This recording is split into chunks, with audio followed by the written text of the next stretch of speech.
चलो पहला क्वेश्चन, पृथ्वी की सतह का कितनी भाग जल से ढका है? कितनी भाग है? 3/4। पृथ्वी के अधिकतर स्तर पर जल की उपस्थिति के कारण पृथ्वी को क्या कहते हैं? नीला ग्रह। सबसे बड़े जल संग्रहण केंद्र कौन सा होता है? तो महासागर सबसे बड़े जल संग्रहण केंद्र होते हैं। विश्व के कुल जल आयतन का कितना प्रतिशत महासागरों में पाया जाता है? 96.5%। विश्व के कुल जल आयतन का कितना प्रतिशत मृदु जल है? तो 2.5%। जीवन में भूपृष्ठीय और भूमिगत जल का उपयोग होता है, अब प्रत्यक्ष रूप से होता है। ठीक, अब चलते हैं अगला क्वेश्चन 7 नंबर का। 7 नंबर में है, वर्षण या वर्षा का कितना प्रतिशत जल वाष्पित होकर वायुमंडल में चला जाता है? तो 20%। ठीक, आ जाओ 8 नंबर में। 8 नंबर में क्या है? दक्षिणी गोलार्ध किस नाम से जाना जाता है? बताओ। जल गोलार्ध किस नाम से? जल गोलार्ध के नाम से। उत्तरी गोलार्ध किस नाम से जाना जाता है? स्थल गोलार्ध। विश्व के कुल मृदु जल का कितना प्रतिशत अंटार्कटिका, ग्रीनलैंड और पर्वतीय क्षेत्रों में बर्फ की चादर के रूप में मिलता है? 75%। विश्व के कुल मृदु जल का कितना प्रतिशत भूमिगत जल स्वच्छ जल के रूप में उपलब्ध है? तो 25%। भारत में विश्व की कितनी प्रतिशत आबादी निवास करती है? 16%। भारत में विश्व की कितनी प्रतिशत स्वच्छ जल उपलब्ध है? 4%। भारत के किस द्रोणी में उपयोग के योग्य जल भंडारण की क्षमता सर्वाधिक है? तो गंगा द्रोणी। 15 नंबर में आ जाओ। जल भंडारण की क्षमता सबसे अधिक किस नदी का? तो ताप्ती नदी का है। सबसे ज्यादा वार्षिक प्रवाह कौन सा नदी करता है? तो ब्रह्मपुत्र। ये भी याद रखना, सबसे ज्यादा वार्षिक प्रवाह किसका है? ब्रह्मपुत्र का है। लेकिन जल भंडारण की क्षमता उसकी ज्यादा नहीं है। ज्यादा वार्षिक प्रवाह होने के बावजूद भी जो है जल भंडारण की क्षमता उसकी नहीं है, ताप्ती नदी की है। ठीक, अगला आ जाओ 16 नंबर का क्वेश्चन। 16 नंबर में क्या कहता है? विश्व की 10 बड़ी नदियों में 8वां एवं 10वां स्थान प्राप्त है किस नदी को? वो कौन सी दो नदियां हैं? गंगा सिंधु या ब्रह्मपुत्र गंगा या गंगा ताप्ती या इनमें से कोई नहीं? बताओ। तो ब्रह्मपुत्र गंगा, याद रखना। अगला क्वेश्चन, भारत में कितना भूमिगत जल उपलब्ध है? बताओ। तो 443.9 अरब घन मीटर। ठीक, भूमिगत जल उपलब्ध है भारत में। 1951 ईस्वी में भारत में प्रति व्यक्ति जल की उपलब्धता कितनी थी? 5177 घन मीटर। 2025 तक भारत में प्रति व्यक्ति जल की उपलब्धता होगी कितनी? 1342। हाँ, पौधों में कितना प्रतिशत जल का अंश विद्यमान रहता है? बताओ, कितना प्रतिशत विद्यमान रहता है? 65 से 90% लगभग इसमें क्या रहता है? पानी रहता है। ठीक, अगला चलो 21 नंबर। 21 नंबर में क्या कह रहा है क्वेश्चन? स्वीडन के एक विशेषज्ञ फाल्कन मार्क, क्या नाम है इसका? Falcon mark. फाल्कन मार्क के अनुसार प्रत्येक व्यक्ति को प्रतिदिन कितनी जल की आवश्यकता चाहिए? 1000 घन मीटर। और इन्होंने ये भी कहा था कि अगर 1000 घन मीटर से अगर कम पानी आपके यूज में आ रहा है या कम पानी है, तो इसका मतलब आप जल संकट से जूझ रहे हैं, आप जल संकट का सामना कर रहे हैं। वर्तमान समय में भारत के कुल विद्युत का कितना प्रतिशत भाग जल विद्युत से प्राप्त है? तो लगभग 22%। कानपुर में कितने चमड़े के कारखाने? इतना आसान है सब, 180। कानपुर में चमड़े के कारखाने से कितना लीटर मल जल प्रतिदिन गंगा में विसर्जित होती है? तो 58 लाख लीटर। ठीक, बिहार एवं पश्चिम बंगाल में अति जल दोहन से किस तत्व का संकेंद्रण बढ़ा है? ठीक है, आर्सेनिक। अब इसी से एक मिलता जुलता क्वेश्चन तुम लोगों को दिया है जिसमें सत्यम बोल रहा था सर, ये तो हमको समझ में नहीं आ रहा है, उलझा दिए सर आप, है ना। ये देखो, राजस्थान एवं महाराष्ट्र में अति जल दोहन से किस तत्व का संकेंद्रण बढ़ा है? तो बताओ, किसका बढ़ा है जी? किसका बढ़ा है? फ्लोराइड का। क्लोराइड है, ये फ्लोराइड है। ठीक, राष्ट्रीय जल नीति स्वीकृत किया गया कब? 1987। विश्व में सर्वाधिक वर्षा होती है कहाँ? मौसिनराम।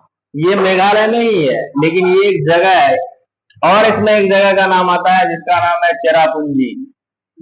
चेरापूंजी और मौसिनराम जो है ना, यहाँ सबसे ज्यादा बारिश होती है।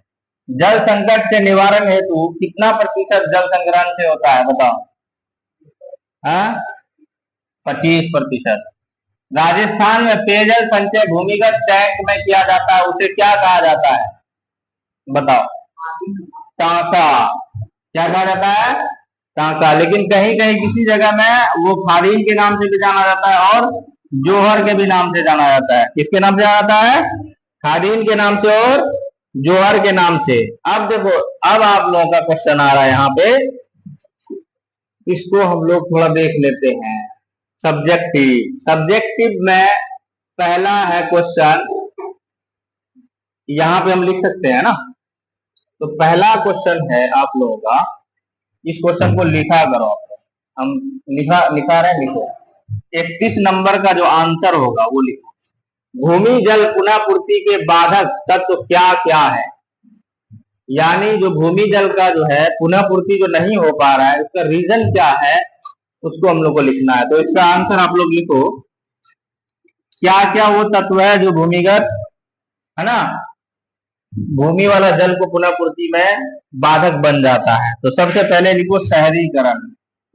शहरीकरण क्या है, जिसके कारण भूमि में जो है जल पुनः पूर्ति में कमी होती है। उसके बाद भवन निर्माण, एक बार जब भवन बना दोगे तो उस जगह से पानी रिस करके नहीं जा सकता है। अगला है रेल मार्ग, रेल मार्ग। उसके बाद तथा सड़क पक्कीकरण, सड़क पक्कीकरण। बस यही आंसर था आदि। भवन निर्माण, ये सब जो है क्या होता है, जल पुनः पूर्ति के बाधक तत्व। बस यही आंसर देना था, इससे ज्यादा कुछ। अब आया समझ में आप लोगों को, लिख लिए।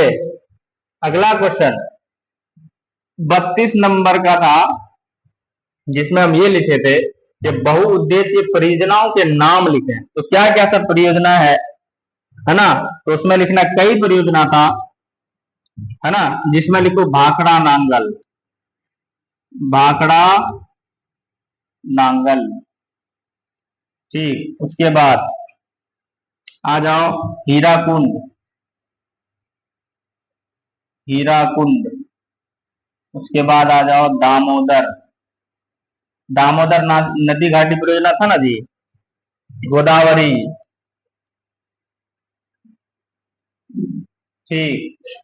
उसके बाद आ जाओ कृष्णा, कृष्णा सागर था ना जी, कृष्णा, बिल्कुल। उसके बाद सुवर्ण रेखा, सुवर्ण रेखा, है ना, एवं सोन परियोजना, एवं सोन परियोजना। ये सब परियोजना का बस नाम लिखना था क्वेश्चन में, और कहाँ कुछ पूछे थे बस। अब बताओ, इसमें हम 5 नंबर दे रहे थे, उसके बावजूद भी आप लोग छोड़ दिए।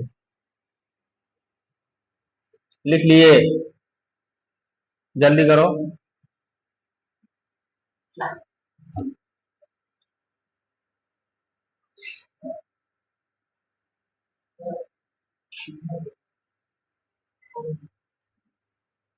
फोटो भी खींच सकते हो, खींच लो। हाँ ठीक, ये बाद में भी देख सकते हो आप लोग। ठीक, अगला, अगला हम लोग चलते हैं 33 नंबर। 33 नंबर में क्या कह रहा है, परियोजनाओं के विकास का क्या उद्देश्य है। तो लिखो परियोजना के विकास के कई उद्देश्य हैं। क्या है, कई उद्देश्य हैं। अब इसमें उद्देश्य क्या था, जैसे मैं दे दो बाढ़ नियंत्रण। क्या था, बाढ़ नियंत्रण। ये परियोजना क्या करता, बाढ़ को नियंत्रित करता। ठीक, मृदा अपरदन पर रोक करता, है ना, मृदा अपरदन पर रोक। ठीक, उसके बाद पेय एवं सिंचाई हेतु, पेय एवं सिंचाई हेतु सिंचाई हेतु जलापूर्ति। ठीक, उसके बाद विद्युत उत्पादन, विद्युत उत्पादन। उसके बाद दे दो उद्योगों की जलापूर्ति, उद्योगों की जलापूर्ति। उसके बाद आ जाओ परिवहन। उसके बाद आ जाओ मनोरंजन। ठीक, उसके बाद आ जाओ मत्स्य पालन, मत्स्य पालन, मछली पालन ले। ठीक, उसके बाद पर्यटक स्थल, पर्यटक आदि। यानी इस बहुउद्देशीय परियोजनाओं के कई उद्देश्य थे, जिससे क्या होता, बाढ़ का कंट्रोल होता, मृदा अपरदन पर रोक लगता, पेय एवं सिंचाई हेतु जल की आपूर्ति होती, पूर्ति होती, और विद्युत उत्पादन होता, उद्योगों की जलापूर्ति होती, परिवहन होता, मनोरंजन के लिए जगह होता, मत्स्य पालन होता, पर्यटक स्थल होता। ठीक, चलो अगला चलते हैं। जल संरक्षण हेतु किन सिद्धांतों को ध्यान में रखकर निर्मित किया गया था? तो कौन कौन सा ऐसा सिद्धांत था जिसको ध्यान में रख करके बनाया गया था योजना? तो इसका पहला देखो, ये कितना नंबर का है? 34 नंबर का। लिखो, जल संरक्षण हेतु, जल संरक्षण हेतु निम्न सिद्धांतों को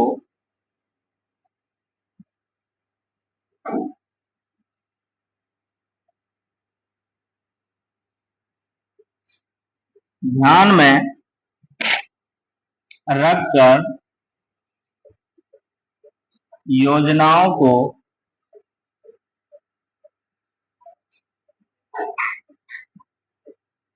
निर्मित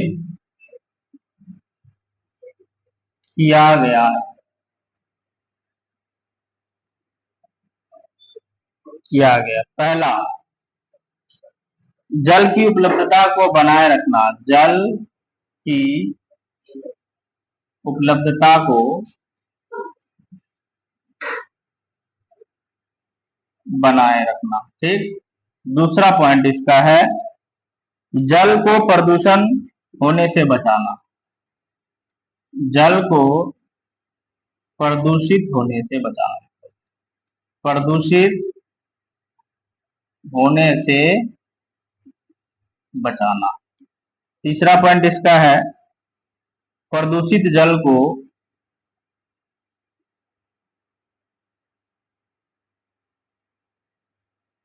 प्रदूषित जल को स्वच्छ कर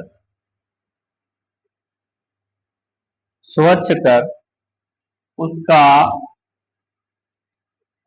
पुनः चक्रण। ठीक, ये इसका 3 पॉइंट। ठीक, चलो अब अगला हम लोग देखते हैं 35 नंबर। देखो, बिहार का चावल का कटोरा, राइस बॉल ऑफ बिहार। ठीक, इसमें जो है सोन नदी जो है नदी, सोन परियोजना के अंतर्गत, सोन परियोजना के अंतर्गत जो है आता है, जैसे रोहतास। ठीक, उसके बाद बक्सर। ठीक, उसके बाद एवं भोजपुर लिखो, एवं भोजपुर। ठीक, को बिहार का चावल का कटोरा कहते हैं, चावल का कटोरा कहते हैं। उससे पहले यहाँ उत्पादन नहीं होता था, लेकिन जैसे ही सोन परियोजना बनाया गया ना, तो इसका एक एरिया जो है